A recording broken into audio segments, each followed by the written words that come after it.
De volta com o programa Papo Dinâmico aqui na PUC TV Goiás. Toda terça-feira, às 11h30 da noite, você nos assiste, né, aqui na PUC TV, no canal 24, da ABR, canal 24.1, e o canal da NET, canal 22, e ainda os canais 324 e outros tantos aí das outras TVs por assinatura.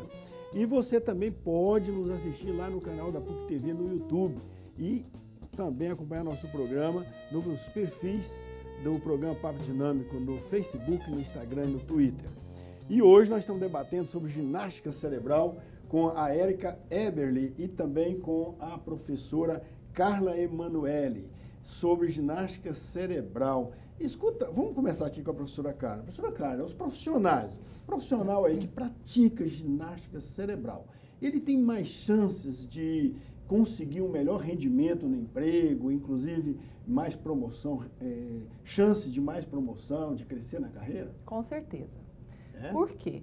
Porque a partir do momento que ele estimula áreas que estão paradas ou que não estão sendo usadas momentaneamente, ele vai se sobressair a outros profissionais, não é? Então, se ele tem uma habilidade verbal, por exemplo, de falar em público, ou uma habilidade de gerir, ou uma habilidade de liderar, né? Isso tudo é habilidade cerebral, que na prática a gente vê de outra forma, né? Ou ele tem habilidade organizacional, né? Então, se ele faz essa ginástica estudando, praticando, fazendo exercícios, né? E lendo, a gente pensa que a leitura ela não faz parte desse processo. Com certeza ela faz. A leitura de forma dinâmica, de forma bem direcionada, inclusive para concursos, né? Tem pessoas hoje procurando esses institutos para ter um êxito em concursos públicos, né? Uma pessoa que atua em várias áreas, que pratica, digamos, a multidisciplinaridade, ele necessariamente desenvolve uma ginástica cerebral ou não? Desenvolve.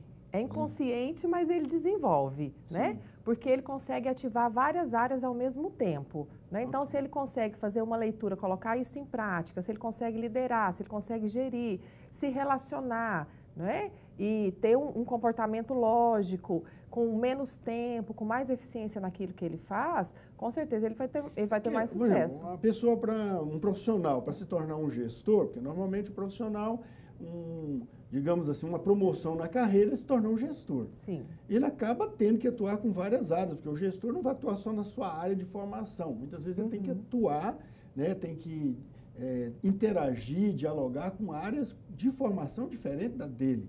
E ele tem que ter um mínimo de noção do que está se tratando. Isso acaba sendo uma ginástica cerebral. Com certeza. Então, quanto mais ginástica cerebral um gestor fizer, mais chance ele tem de dar certo, de ser dar um certo profissional de sucesso. E de tocar várias pessoas, né? Porque hoje... Ele tem que liderar, às vezes ele tem que Exatamente. cuidar de custo, tem que cuidar de receita, tem que cuidar de comercial, tem que cuidar de marketing. Quantas áreas ele não usou cerebralmente para fazer tudo isso? Exatamente. Né? Então, é uma ginástica cerebral. Então, ele tem que continuar investindo nisso, porque ele vai ter sempre mais êxito. O que a gente não pensa... É uma pergunta que eu estou fazendo para mim. Então, você pode sim melhorar... Eu estou te usando aqui como uma consultora. Com certeza. Até porque a gente pensa que o cérebro ele se desenvolve até determinado momento. Então, você pensa, não, eu já cheguei até aqui, já fiz isso, já fiz aquilo, tem tantos anos disso, então tá ótimo. Não. Né? A estimulação cerebral ela vai até a morte, vai até a velhice, até o fim da vida. Então, quanto mais você estimular áreas diferentes, isso é importante a gente falar, não é uma área somente, são áreas diferentes, né? Mais êxito você vai ter. Tem dois lados, um lado esquerdo e um direito, Sim. E geralmente um desenvolve mais que o outro, é isso? Porque a gente tem habilidades mais racionais e outras mais emocionais, né? Ele se desenvolve em pessoas de formas diferentes, né? Mas todos podem aprender, todos podem fazer da mesma forma, se conseguir equilibrar essas duas tentar áreas. Fazer alguma habilidade que a gente faz bem do lado da mão direita e tentar fazer com a mão esquerda é uma ginástica cerebral? Com certeza. Se você fizer com a mão esquerda, você está estimulando o seu lado direito. Por exemplo, eu escrevo com a mão direita. Se eu tentar escrever com a mão esquerda, eu estou... estimulando o seu lado esquerdo do cérebro. Sempre o contrário, né? Então, se eu trabalho sempre com o direito, é o lado esquerdo do meu cérebro que eu estou estimulando. Se eu trabalho sempre com a mão esquerda, é o lado direito do cérebro. E esses exercícios... a Érica depois deve falar sobre isso, mas, por exemplo, você escreve com qual mão? Com a mão direita. Amarra ela e tenta escrever com a esquerda. Você começa a andar com qual pé? Nunca reparei não, mas aqui é com o pé direito. Preste atenção. Segura ele e tenta andar com o outro. Você anda para frente ou para trás? Vou ter que fazer o teste para ver. Mas na aqui normalidade... Eu acho que não dá para fazer aqui o teste. Aqui. Na normalidade você anda para frente, não é? Para frente, então isso. faça o mesmo trajeto aqui, por exemplo, andando para trás. Né? Ah, Tudo okay. isso é ginástica cerebral. Fazer o que você não faz estimula a parte do cérebro que está adormecida. Essa é a proposta. Entendi. Então vamos ver aqui, professora não, Érica Eberle, você não é professora. Acaba ensinando. Sou professora do Supera. Do Supera. Você é cerebral. instrutora. Aqui fala instrutora, mas é uma forma de ensinar, né? Isso. Então, o que é mesmo o método Supera? Ele é um método criado aonde, por quem? Como é que é isso? Ele é um método brasileiro, né? Desenvolvido por um brasileiro, né? Em São José dos Campos, o nome dele. Isso, em São Paulo. Ele é um engenheiro do ITA. E o filho dele apresentava dificuldade de atenção, né? Tinha um déficit de atenção e estava apresentando dificuldades na escola. E ele começou a procurar alternativas para ajudar o filho dele. E através disso ele começou a conhecer várias ferramentas, né? Então, então ele conheceu o Soroban, viu que tinha jogos pedagógicos. Soroban, o que é? Soroban é isso aqui? Soroban é o ábaco. É o ábaco? Isso. O ábaco é isso aqui. Eu já conheci o ábaco, mas nunca aprendi a fazer nada com esse ábaco. Esse é uma ferramenta, funciona como se fosse uma calculadora. É uma ferramenta milenar, né? Já é utilizada há mais de 2000 anos, né? O ábaco, e esse é o ábaco japonês. Foram os fenícios que criaram o ábaco? Na verdade, o início foi no Egito. Eu já estudei isso na história. Eu sei que tem um povo, civilização antiga, que criou o ábaco. Bom, iniciou no Egito, né? Se faz cálculos complexos com isso aí, né? Exatamente.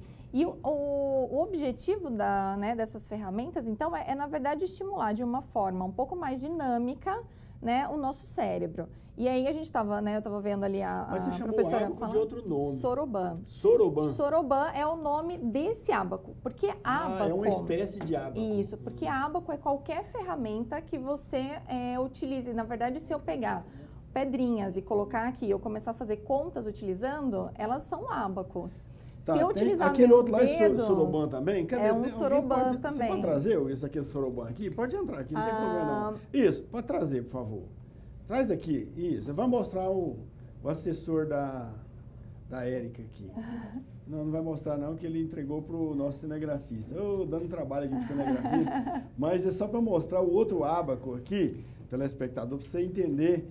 Esse é ábaco também, não é isso? Isso, esse na verdade é o Soroban também. É o Soroban também. Só que esse é o grandão, né? O pedagógico que a gente usa para ensinar o aluno, porque aquele ali é o que o aluno usa. Esse né? aqui a gente pode vir, sim, ele mantém as peças. Ele movimenta, isso, exatamente. Então, como que ele funciona, né? Essas contas de baixo, né? Aqui, ó. Então, se aqui der para... Então, aqui, a gente tem as contas, né? Se eu pegar essa coluna, então aqui eu tenho as contas de baixo e as contas de cima. Certo. As contas de baixo, cada uma vale 1, né? Representam uma quantidade. Certo. E as contas de cima representam 5 quantidades. Okay. Quando eu aproximo aqui dessa haste, né? Então, eu somo. Então, eu aproximei, eu estou somando, eu afastei, eu estou subtraindo. Então, quando eu aproximo aqui, eu tenho 1. Se eu coloco aqui mais 1, eu tenho 2, 3... e 4. Okay. Quando eu afastei, eu zerei ele aqui de novo. Se eu utilizo a de cima, eu tenho 5. Aí eu pego mais 1 embaixo, aí eu começo a ter 6, 7, 8 e 9. Okay.